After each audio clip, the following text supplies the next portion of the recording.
ఇప్పుడు వరకు ముఖ్యమంత్రిగా ఉన్నప్పుడు మహిళల రక్షణ కోసం ఎన్నో గొప్ప విప్లవాత్మక పథకాలు రూపొందించారు. షీ టీమ్స్ అయితేనేమి 30,000 మంది మహిళా కానిస్టేబుళ్లను రిక్రూట్ చేసుకోవడం అయితేనేమి, అదేవిధంగా సఖీ సెంటర్లు, భరోసా సెంటర్లు పెట్టడం అయితేనేమి, అదేవిధంగా పోలీస్ స్టేషన్లలో మహిళా రిసెప్షనిస్టులు, ఇంటిగ్రేటెడ్ కమాండ్ కంట్రోల్ సెంటరు, మరి ముఖ్యంగా 10 లక్షల సీసీటీవీ కెమెరాలు, ఇవన్నీ కూడా పెట్టి మహిళలు చాలా సురక్షితంగా ఉండాలి ఈ రాష్ట్రంలో అని చెప్పారు. అదేవిధంగా ఎక్కడైనా మహిళల మీద ఘోరాలు, అత్యాచారాలు జరిగితే ఆ విషయంలో ఏమాత్రం కాంప్రమైజ్ కాకుండా, అది దిశ కేసు కావచ్చు, లేకపోతే జూబ్లీహిల్స్ కేసు కావచ్చు, ఏ విషయంలో కూడా కేసీఆర్ గారు నాటి బీఆర్ఎస్ ప్రభుత్వం ఎట్టి పరిస్థితుల్లో కూడా కాంప్రమైజ్ కాలేదు. అది రాష్ట్ర ప్రజలందరికీ కూడా తెలుసు. నిజానికి ఆ సంస్కృతి బీఆర్ఎస్కి ఉంది కాబట్టే మరి దాదాపుగా 4 సార్లు ఒక మైనర్ బాలిక అత్యాచారానికి గురైంది. మరి ఆ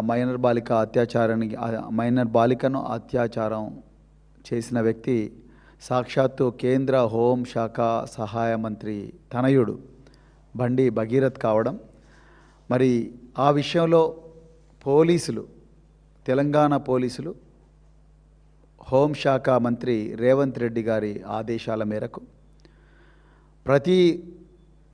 ఆ కేసును మొదటి రోజు నుంచే నీరుగార్చే ప్రయత్నం చేసి బండి భగీరథ్ను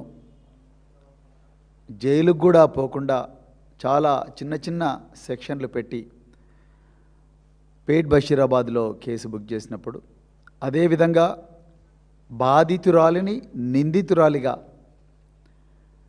ముద్ర వేసి ఆ అమ్మాయిని ఈ సభ్య సమాజం నుంచి వేరు చేసే ప్రయత్నం చేసి కరీంనగర్ 2 టౌన్ పోలీస్ స్టేషన్లో బాధితురాలి మీదనే అక్రమంగా హనీ ట్రాప్ అనే కోణం తీసుకొచ్చి ఆమె మీద దుర్మార్గంగా ఎఫ్ఐఆర్ చేసినప్పుడు ముందరుండి ఎదురొడ్డి నిలబడ్డది భారత రాష్ట్ర సమితి మాత్రమే.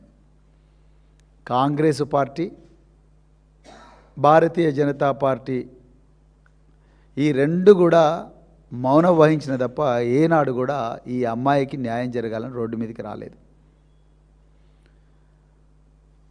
కేసు 8 మే తారీఖు నాడు రిజిస్టర్ అయినప్పటి నుంచి, అది కూడా అతి కష్టం మీద భారత రాష్ట్ర సమితి మళ్ళీ గొడవ చేస్తేనే రిజిస్టర్ చేసిన తర్వాత స్టేషన్ బెయిల్ ఇచ్చే సెక్షన్లు పెట్టి ఇతను జైలుకు పోకుండా కుట్ర పన్నుతే దాన్ని పసిగట్టి మా వర్కింగ్ ప్రెసిడెంట్ కేటీఆర్ గారి ఆదేశాల మేరకు మేమందరం కూడా మొత్తం యావత్తు మహిళా లోకం అంతా కూడా, మరి తెలంగాణ సమాజం అంతా కూడా రోడ్ల మీదకి వస్తే సోషల్ మీడియా, ప్రధాన మీడియాను, మరి రాష్ట్రంలో ఉన్న కాంగ్రెస్ పార్టీ, కేంద్రంలో ఉన్న బీజేపీ రెండు కూడా వారి నోరు మూయించే ప్రయత్నం చేస్తే సోషల్ మీడియా వారియర్లందరూ కూడా పెద్ద ఎత్తున మరి సోషల్ మీడియాలో నిజాలను బయటికి చెప్పే ప్రయత్నం చేస్తే, అప్పుడు 2 రోజుల తర్వాత దేశ ప్రధానమంత్రి నరేంద్ర మోడీ పర్యటన అయిపోయిన వెంటనే రాత్రి సెక్షన్ 6 పోక్సో కేసులో యాడ్ చేశారు. ఇంత పోరాటం చేయాల్సి వచ్చింది. దాని తర్వాత కూడా సాక్షాత్తు ముఖ్యమంత్రి, హోంమంత్రి అయిన రేవంత్ రెడ్డి గారే నా చేతిలో ఏం లేదు, నాకేం తెలియదు అని చెప్పి నిందితుడి తండ్రిని బహిరంగంగా ప్రజలందరూ చూస్తుండగానే దయచేసి నీ కొడుకును మాకు సరెండర్ చెయ్యి అని చెప్పి అడగడం అనేది కూడా తెలంగాణ రాష్ట్ర ప్రజలందరూ కూడా చూశారు. 1,00,000 మంది పోలీసులకు బాస్ అయిన ఒక ముఖ్యమంత్రి, ఒక హోంమంత్రి అయిన రేవంత్ రెడ్డి గారే డైరెక్ట్గా కేంద్ర హోంశాఖ సహాయ మంత్రిని దయచేసి నీ కొడుకును మాకు సరెండర్ చేయి, మేము పట్టుకోలేకపోతున్నాం అని నిస్సహాయంగా ఆయనను ప్రాధేయపడడం కూడా తెలంగాణ సమాజం చూసింది. ఇక చివరికి ప్రజలు వదలడం లేదు.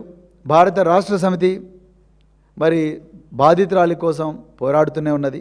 మీడియా కూడా తమకు చేతనంత కాలికి వాళ్ళ యజమాన్యాలు ఒప్పుకున్నా ఒప్పుకోకపోయినా వాళ్ళ చేతనంత కాడికి మీడియా కూడా ఈ విషయాన్ని ప్రజలకు చెప్పే ప్రయత్నం చేస్తుంటే ఇంకా దిక్కు తోచక లొంగుబాటు మరియు అరెస్ట్ డ్రామా సాయంత్రం 8:30 మే 16 నాడు నార్సింగి పోలీస్ స్టేషన్ లిమిట్స్లో ఉండే ఈకో పార్క్ దగ్గర రక్తి కట్టించే విధంగా ఆడినారు. ఒకవైపు ముఖ్యమంత్రి ఏమో మేము బండి భగీరథ్ని అరెస్ట్ చేసినామంటారు, మరోవైపు భగీరథ్ తండ్రి అయిన బండి సంజయ్ గారేమో నా కొడుకుని నేను లొంగిపోయేలా చూసినా అంటాడు.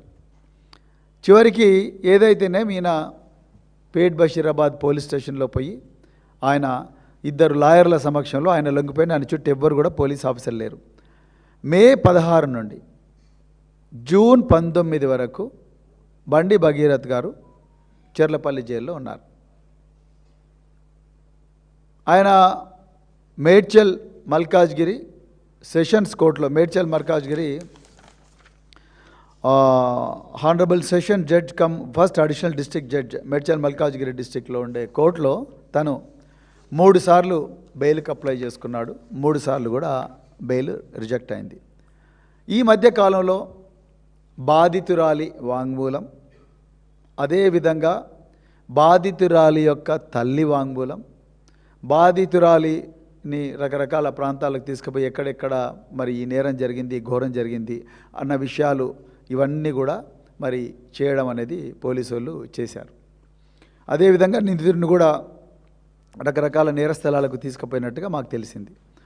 అయితే బాధితురాలి వాంగ్మూలం మెజిస్ట్రేట్ ముందర 164 సిఆర్పిసి కింద కూడా పోలీసు వాళ్ళు రికార్డ్ చేసిండ్రు.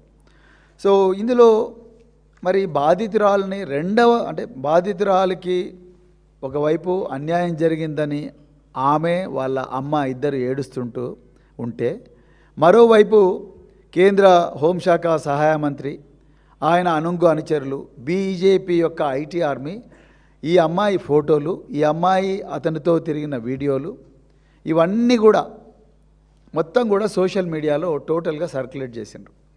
అప్పుడు కూడా మేము దాదాపు 100 సోషల్ మీడియా హ్యాండిల్స్ బీజేపీకి చెందినవి, బండి సంజయ్ గారి యొక్క అనుచరులకు చెందిన వీళ్ళందరి సోషల్ మీడియా హ్యాండిల్స్ యొక్క ఇన్ఫర్మేషన్ విత్ లింక్తో సహా మేము పేట్ బషీరాబాద్ ఇన్స్పెక్టర్ గారికి ఇవ్వడం జరిగింది. ఇప్పుడు పోక్సో అనేది మామూలు చట్టం కాదనేది అందరికి కూడా స్పష్టం. పోక్సోకు ప్రత్యేకంగా ఈ దేశంలో రూల్స్ కూడా ఉన్నాయి. 2020లో పోక్సోకు ప్రత్యేకంగా రూల్స్ కూడా పెట్టారు. ఈ పోక్సో రూల్స్ ప్రకారము section 4 sub clause 2 sub clause F ప్రకారము బాధితురాలికి పోలీసు వాళ్ళు ప్రతి క్షణం కూడా ఏం జరుగుతుందని చెప్పాలి. ఇది రూల్ చెప్తున్నది. అంటే ఎవరెవరిని అరెస్ట్ చేశాము, జైల్లో ఎవరున్నారు, అదేవిధంగా ఇంకా ఇన్వెస్టిగేషన్లు ఎవరెవరి స్టేట్మెంట్ రికార్డ్ చేశారనేది చెప్తూ ఉండాలి.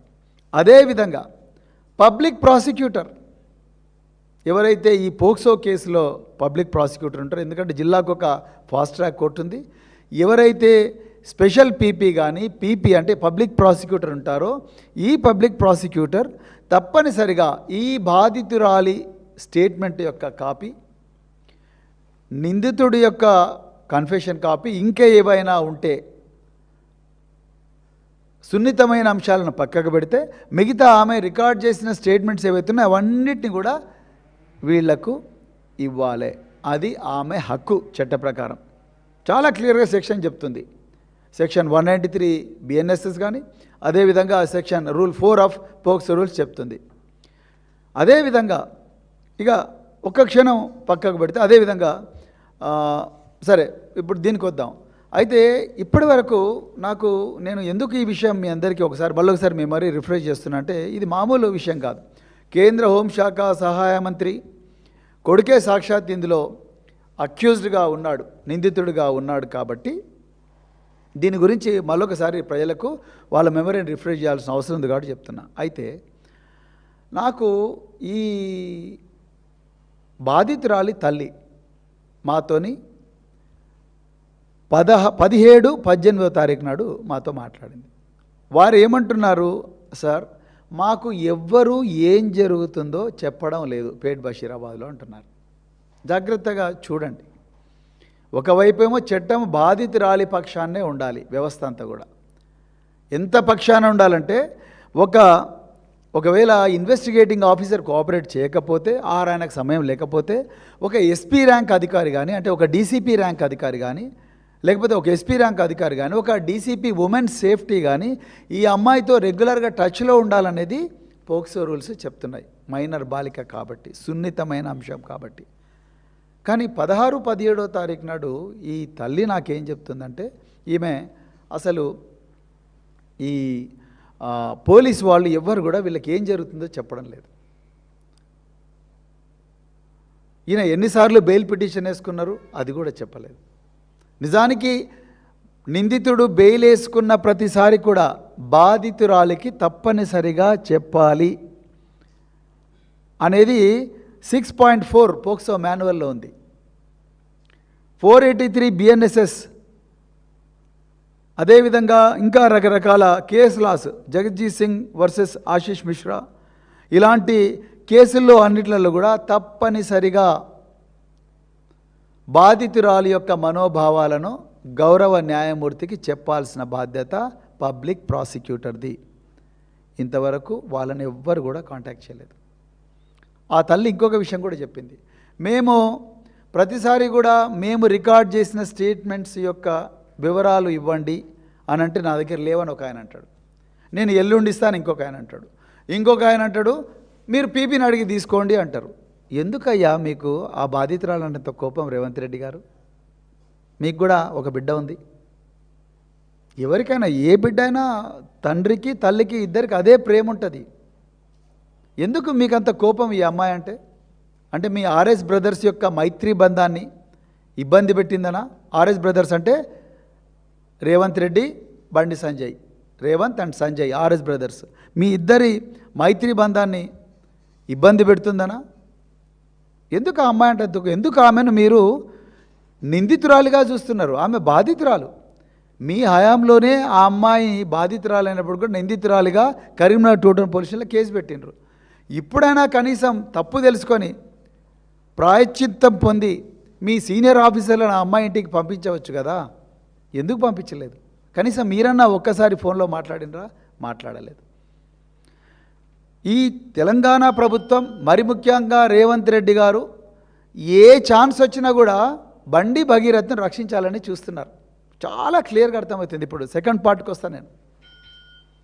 బండి భగీరథ్ గారిని రక్షించాలనే చూస్తున్నారు.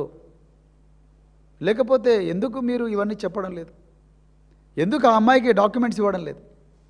మేము మొదటి నుంచి చెప్తున్నాం, ఇందులో బండి భగీరథ్కి ఎంత పాత్ర ఉన్నదో బండి సంజయ్ గారికి కూడా అంతే పాత్ర ఉన్నది, సంగప్ప గారికి కూడా అంతే పాత్ర ఉన్నది. ఇదేదో మేము బండి సంజయ్ గారి మీద కోపంతోనో లేకపోతే సంగప్ప గారి మీద కోపంతోనో చెప్పడం లేదు. దయచేసి గుర్తుపెట్టుకోండి. ఫస్ట్ తల్లి ఇచ్చిన కంప్లైంట్లో వీళ్ళిద్దరి పేర్లు ఉన్నాయి. అదేవిధంగా తల్లి రిలీజ్ చేసిన ప్రెస్ నోట్లో కూడా ఈ 2 విషయాలు ఉన్నాయి. అదేవిధంగా వీళ్ళు మెజిస్ట్రేట్ ముందర ఇచ్చిన వాంగ్మూలంలో కూడా బండి సంజయ్ గారి పేరు, సంగప్ప గారి పేరు ఉన్నది. కామన్ సెన్స్ ఏం చెప్తుంది? ఏ ఇన్వెస్టిగేటింగ్ ఆఫీసర్ అయినా ఒక నిందితుడిని అరెస్ట్ చేసినప్పుడు అతనితో పాటు ఎవరైనా సహా నిందితులు ఉంటే ఆ సహా నిందితులను వాళ్ళ అడ్రస్లు మీకు తెలిస్తే వాళ్ళను వెంటనే మీరు ఎగ్జామిన్ చేయాలి. మేము బీఆర్ఎస్ పార్టీ విపరీతంగా వీరోచితంగా పోరాటం చేస్తూ ఉంటే మీరు ఒకరోజు సీదా బండి సంజయ్ ఇంటికే పోయినరు పోలీసు వాళ్ళు. మరి బండి సంజయ్ ఇంటికి ఎందుకు పోయినరు మీరు? ఆయన అనుమానం ఉంటేనే కదా పోయినప్పుడు. ఆయనప్పుడు మరి ఆయనకు ఒక నోటీస్ ఇవ్వాలిగా. మీరు నోటీస్ ఇచ్చి ఏంది సార్ మరి ఈ విధంగా వస్తున్నాయి, మీరు ఏంది సంగతి అని చెప్పండి కదా, అడగండి కదా. ఆయన ఏం చెప్తాడో వినండి. అవసరం అనుకుంటే ఆయన మీద లైట్ డిటెక్టర్ కేసు ప్రక్రియ మొదలుపెట్టండి. అదేవిధంగా ముందు సరే బండి సంజయ్ దగ్గర మీరు పోలేకపోతున్నారు, సంగప్పని అడగండి కదా. సంగప్పను డైరెక్ట్ పిలిపించి, సంగప్ప ఏంది నువ్వు బండి సంజయ్ ఇంటికి బాధితురాలని వాళ్ళ అమ్మను వాళ్ళ నాయనను వీళ్ళ ముగ్గురిని తీసుకొని పోయినావు అని అడగాలిగా. అది కూడా అడగలేదు. సో ఆయన ఓపెన్గా బాధ్యత తిరుగుతూనే ఉన్నాడు. సిరిసిల్ల పోయి ఏంది మీ ఎస్పీ ఏమనుకుంటున్నాడు, ఏం నిలుగుతున్నాడు, మా మీటింగ్లో కూడా వస్తలేడని డైరెక్ట్ ఆయన పంచులు ఇచ్చుకుంటూ పోతూనే ఉన్నాడు. మన సంగప్ప అయితే వచ్చి డైరెక్ట్ కేకే కట్ చేసిండు బీజేపీ ఆఫీస్లో. అంటే నేను వాళ్ళు ఏదో జైలుకు పోవాలంటలేను, వాళ్ళు జైలుకు పోవాలన్నా లేదా అనేది చట్టం నిర్ణయిస్తుంది. కానీ కనీసం ఒక కేంద్ర హోంశాఖ సహాయ మంత్రి కొడుకు నిందితుడైనప్పుడు బాధితురాలు ఈయన పేరు బాజాబ్తా చెప్తున్నప్పుడు అడగాల్సిన కనీస ధర్మాన్ని కూడా మీరు పాటించడం లేదు. సో ఇదంతా తెలుసుకొని నేను 19వ తారీఖు నాడు, ఈ జూన్ 19వ తారీఖు నాడు ఒక ట్వీట్ చేసిన. బాధితురాలు ఈ విధంగా బాధపడుతున్నది, వాళ్ళమ్మ ఈ విధంగా బాధపడుతున్నది, ఆయన 3 సార్లు బెయిల్ పిటిషన్ వేసుకున్నారు, కానీ ఆ విషయం కూడా కనీసం బాధితురాలకి చెప్పలేదు అని నేను ట్వీట్ చేసిన వెంటనే నాకు తెలిసిన ఒక పెద్ద మనిషి, ఆయన పేరు చెప్పాల్సిన అవసరం లేదు, ఆయన ఆ రోజు, మరి మీరు అమాయకంగా ఉన్నారేంటి సార్, ఈరోజు 20 శనివారం, ఈరోజు ఉదయం 11 గంటలకు బండి భగీరథ్ జైలు నుంచి విడుదలయ్యాడని చెప్పారు. చూడండి, ఇంత సంచలనం సృష్టించిన కేసు, ఒక మైనర్ బాలిక మీద అత్యంత పవర్ఫుల్ ఉండే ఒక మినిస్టర్ యొక్క కొడుకు చేసిన అత్యాచారం, అందులో నిందితుడిని ఉదయం 11 గంటలకు తెల్ల ఫార్చునర్ కారులో ఆల్రెడీ బాజాబ్తా మంచి రాజులాగా చెర్లపల్లి జైలు నుంచి వెళ్ళిపోయింది సార్ అని చెప్పారు. సో మేము చెప్పేదాకా కూడా ఈ బయటి ప్రపంచానికి ఇతను బెయిల్ మీద పోయిండనే విషయం ఎవరికి తెలియదు. అత్యంత రహస్యంగా ఈ బెయిల్ వాదనలు జరిగినాయి. ఇలా మేము అడిగేది ఏంటంటే, ఇంత సంచలనం సృష్టించిన కేసులో బాధితురాలు పేరు చెప్పమని ఎవరు అడిగారు, చెప్పకూడదు, అది రూలు. బాధితురాలి తల్లి పేరు చెప్పమని అడిగారు, రూలు. మీ ఇన్వెస్టిగేషన్ డీటెయిల్స్ బాధితురాలికే చెప్పండి అంటున్నా, మాకందరికి చెప్పాల్సిన అవసరం లేదు. కానీ నిందితుడికి ఇంటరిమ్ బెయిల్ వచ్చింది ఆర్ బెయిల్ వచ్చింది అన్న విషయం బయటి ప్రపంచానికి తెలియకుండా ఎందుకు దాచిపెడుతున్నారు? ఇది మొదటి ప్రశ్న మీకు. అంత రహస్యంగా బెయిల్ పిటిషన్లలో వాదోపవాదాలు జరిగితే వాటిని మీడియా నుంచి దాచిపెట్టి, బయటి ప్రపంచం దాచిపెట్టి, అంత రహస్యంగా చేయాల్సిన విషయం ఎందుకు అనేది ఈరోజు నేను రాష్ట్ర ప్రభుత్వాన్ని అడుగుతా ఉన్నా. ఇక రెండవది,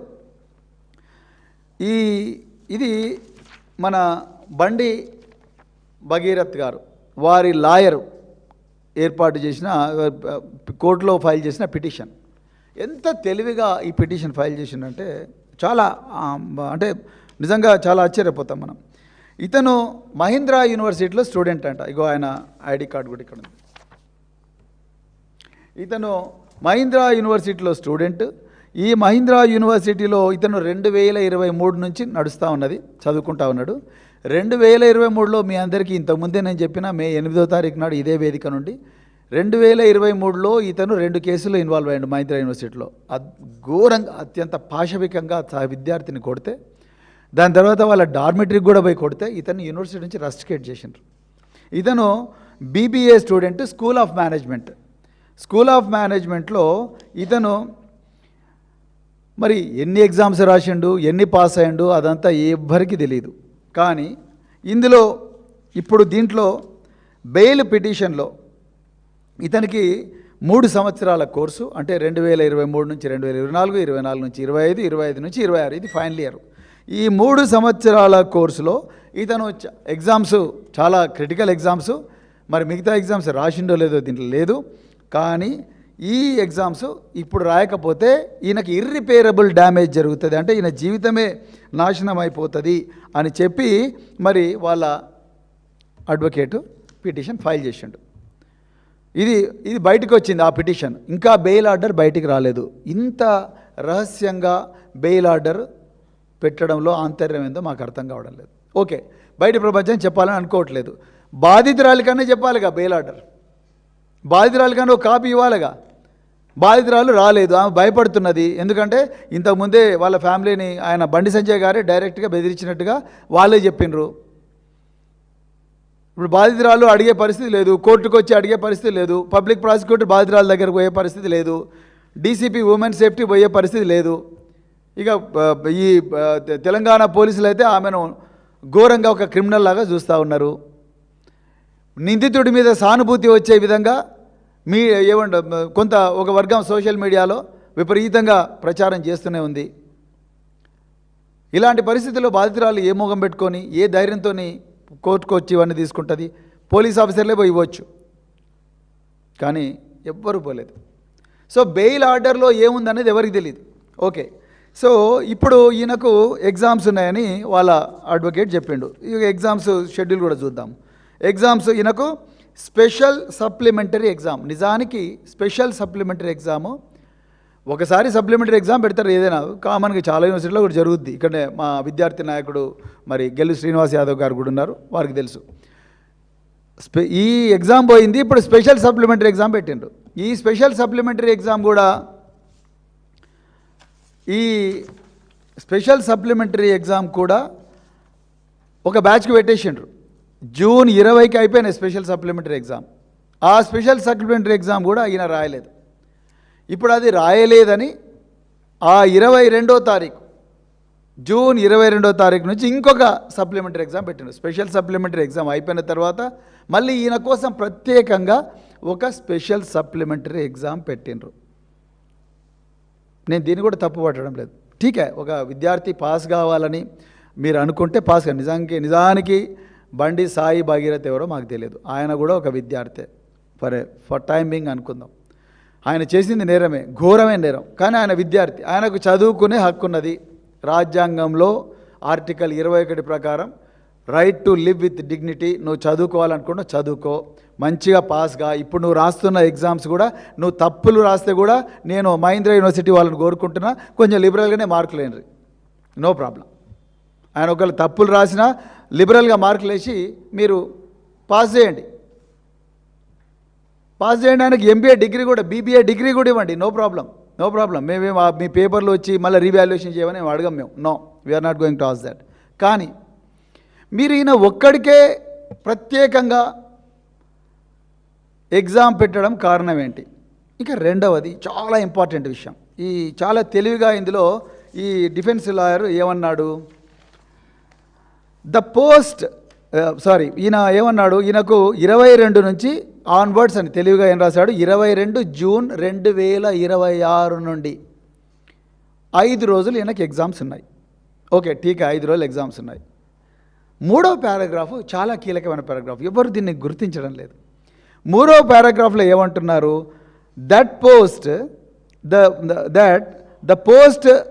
post the written examination the university conducts viva OC interview in respect to the exams that petition is going to attend for 10 more days later. అంటే దీని అర్థం ఏందయ్యా అంటే, ఈ ఎగ్జామ్స్ రాసిన తర్వాత మళ్ళీ ఇతనికి ఇంకొక ఎగ్జామ్ ఉంటుంది. అది ఎప్పుడు 10 రోజుల తర్వాత. అంటే ఈ 5 రోజులు ఇంకొక 10 రోజులు, 15 రోజులు. పేరుకు మాత్రమే ఈ 5 రోజుల ఎగ్జామ్. దాని తర్వాత ఆయన చాలా క్లియర్గా మెన్షన్ చేస్తూనే ఉన్నాడు, దీని తర్వాత వైవా ఓసీ ఉంటుంది, వైవా ఎగ్జామ్ ఉంటుంది. ఈ వైవా ఎగ్జామ్కు మళ్ళీ 10 రోజుల తర్వాత వైవా ఎగ్జామ్ ఉంటుంది, దాన్ని కూడా మా పిటిషనర్ అంటే బండి భగీరథ్ అటెండ్ కావాలి అని చెప్పి ఇక్కడ క్లియర్గా ఉంది. ఇప్పుడు ఇది బండి భగీరథ్ కూడా చూస్తుంటాడు, చూసుకో, ఏం కాదు. సో ఇకపోతే ఇందులో ఒకటే స్లాట్లో 2 ఎగ్జామ్స్ పెట్టాడు.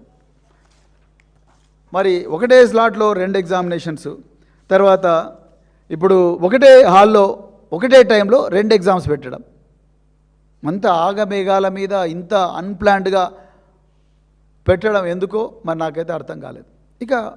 ఇక మూడో విషయం వస్తే ప్రిజన్ మాన్యువల్. నిజానికి ప్రిజన్ మాన్యువల్ ఏం చెప్తుందయ్యా అంటే, ప్రిజన్లో ఉండేవాళ్ళు ఎవరైనా కూడా, అండర్ ట్రయల్ ప్రిజనర్స్ కానీ కన్విక్స్ కానీ ఎవరైనా చదువుకోవాలనుకుంటే అద్భుతంగా చదువుకోవచ్చు, ఇంక్లూడింగ్ బండి భగీరథ్. నిజానికి బిఆర్ అంబేద్కర్ ఓపెన్ యూనివర్సిటీ సెంటరే ఉంటుంది చెర్లపల్లిలో. నేను పోయి సర్టిఫికేట్లు ఇచ్చి వచ్చిన చాలామంది ప్రిజనర్స్కు, కొంతమంది గోల్డ్ మెడల్స్ కూడా వచ్చినాయి. మంచి లైబ్రరీ ఉంటుంది, absolutely not a problem. So అందులో చదువుకోవచ్చు. B R Ambedkar open university exam కూడా అందులోనే రాయొచ్చు. మరి బండి భగీరథ్ 19వ తారీఖు నాడు బెయిల్ ఇచ్చినప్పుడు, బెయిల్కి అప్లై చేసినప్పుడు, ఇంటరిమ్ బెయిల్ కోసం అప్లై చేసినప్పుడు ఈ ప్రశ్న ఎవరికైనా ఉదయిస్తుంది, అరే నార్మల్ ప్రిజనర్స్కి అయితే జైల్లోనే ఎగ్జామినేషన్ సెంటర్ పెడతారు కదా, మరి ఈరోజు ఈయనకేంది ఇంటరిమ్ బెయిల్ ఇస్తున్నారు? First point. సెకండ్ పాయింట్, లేదయ్యా ఈ ఎగ్జామ్ జైల్లో కూర్చొని రాయడానికి వీలు కాదు, దీనికి రకరకాల కార్యక్రమాలు ఉంటాయి, అందుకొరకు ఈయన యూనివర్సిటీ రాయాలంటే అప్పుడు ఏం చేస్తారంటే, జైలు వాళ్ళు ఏం చేసినా కోర్టు పర్మిషన్తోనే చేయాలి. జైలు వాళ్ళు మా దగ్గర సెంటర్ పెట్టలేము అని చెప్పి ఒక అఫిడవిట్ ఫైల్ చేస్తే అప్పుడు కోర్టు వాళ్ళు మీరు ప్రిజనర్ను పొద్దున పోలీసు పహారాలో తీసుకొని పోండి, మహేంద్ర యూనివర్సిటీలో ఎగ్జామ్ రాయించండి, దాని తర్వాత ఎగ్జామ్ రాసిన వెంటనే మళ్ళీ జైలుకే తీసుకొని రండి అని చెప్తారు. మళ్ళీ 23 జూన్ నాడు మళ్ళీ పొద్దున తీసుకొని పోండి, 23 సాయంత్రం మళ్ళీ జైలుకే తీసుకొని రండి అంటారు. 24 అదే చేయమంటారు, 25 అదే చేయమంటారు. జనరల్గా జరిగే ప్రాక్టీస్ ఇదే. ఇందులో ఏది రూల్కి వ్యతిరేకంగా చెప్పడం లేదు నేను. లేకపోతే మహీంద్రా యూనివర్సిటీనే, అంబేద్కర్ ఓపెన్ యూనివర్సిటీ, ఉస్మాన్ యూనివర్సిటీలు ఏ విధంగా స్టడీ సెంటర్ పెడతారో అదే యూనివర్సిటీ అధికారులందరూ వచ్చి జైల్లో సెంటర్ పెట్టవచ్చు. ఏమున్నది, మంచి హ్యాపీగా రాసుకోవచ్చు. అదే కావేరీ బ్లాక్లో కూర్చొని చాలా హ్యాపీగా కూర్చొని రాసుకోవచ్చు. లేకపోతే జైలు సూపరింటెండెంట్ రూమ్లోనే మేము ఎంతమందిని చూడడానికి పోలేదు, చాలా బాగుంటుంది, టేబుల్ ఉంటుంది, చైర్ ఉంటుంది, చాలా చల్లగా ఉంటుంది వాతావరణం, అక్కడ కూర్చొని చాలా చక్కగా రాసుకోవచ్చు. ఏ డిస్టర్బెన్స్ ఉండదు, ఈ ట్రాఫిక్ రోధ ఉండదు, ఏముండదు. అంత ప్రశాంతమైన వాతావరణంలో ఇదే మహీంద్రా యూనివర్సిటీ పోయి అక్కడే రాయొచ్చు. కానీ ఇక్కడ ఏవీ జరగలేదు. నేను ఇవన్నీ మాన్యువల్ డౌన్లోడ్ చేసి వాటిని చూసి ఈరోజు నేను మాట్లాడుతున్నా. 2023 బ్యాక్లాగ్స్ ఎన్ని ఉన్నాయి, 2024 బ్యాక్లాగ్స్ ఎన్ని ఉన్నాయి, 2025 బ్యాక్లాగ్స్ ఎన్ని ఉన్నాయి, 2026 బ్యాక్లాగ్స్ ఎన్ని ఉన్నాయి.